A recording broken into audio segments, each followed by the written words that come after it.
কেৱল মোদীয়ে নহয় বিজেপি মানে যেন এতিয়া সকলোৱে মিছা কথাৰ ভৰাল বিজেপি মানেই যেন সকলো সদস্যই আশ্ৰয় লয় মিথ্যাচাৰৰ এটা ঘটনাৰ পিছত এয়া যেন এতিয়া সুনিশ্চিত হৈ পৰিছে বিজেপিৰ ৰাষ্ট্ৰীয় সভাপতি জেপি নাড্ডাৰ বিৰুদ্ধে সমন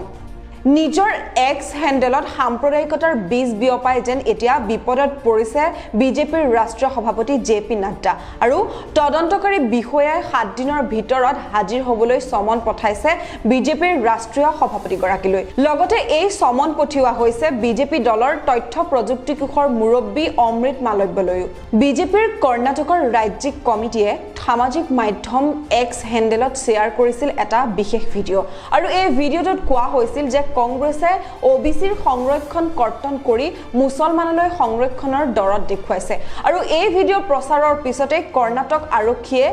বিজেপিৰ ৰাষ্ট্ৰীয় সভাপতি জেপি নাড্ডাৰ বিৰুদ্ধে এটা গোচৰ ৰুজু কৰে আৰু বৰ্তমান এই গোচৰ তদন্ত কৰি থকা হৈছে আৰু সেই তদন্তৰ বাবে এসপ্তাহৰ ভিতৰত হাজিৰ হ'বলৈ সমন পঠিওৱা হৈছে বিজেপিৰ এই দুগৰাকী নেতালৈ অৱশ্যে এই ক্ষেত্ৰত বিজেপিৰ ফালৰ পৰা কোনো ধৰণৰ স্পষ্টীকৰণ এতিয়ালৈকে অহা নাই লগতে এই ভিডিঅটোৰ জৰিয়তে বিভিন্ন ধৰণৰ সাম্প্ৰদায়িক কথা বা সমাজত সাম্প্ৰদায়িকতাৰ বীজ বিয়পি পৰিব বুলিও মন্তব্য কৰিছে কৰ্ণাটকৰ গৃহমন্ত্ৰী গৰাকীয়ে এই ভিডিঅটো সামাজিক মাধ্যমত প্ৰচাৰ হোৱাৰ পিছতে ভাৰতৰ নিৰ্বাচনী আয়োগে এই ভিডিঅটো মুছি পেলাবলৈ কাৰা নিৰ্দেশ দিছিল বিজেপি কৰ্তৃপক্ষলৈ আৰু তাৰ পিছতে কৰ্ণাটক আৰক্ষীয়ে এই গোচৰ ৰুজু কৰিছিল এতিয়া যেন সাম্প্ৰদায়িকতাৰ বীজ বিয়পোৱা বিজেপিৰ বাবে ই এক ডাঙৰ শিক্ষা হৈ পৰিছে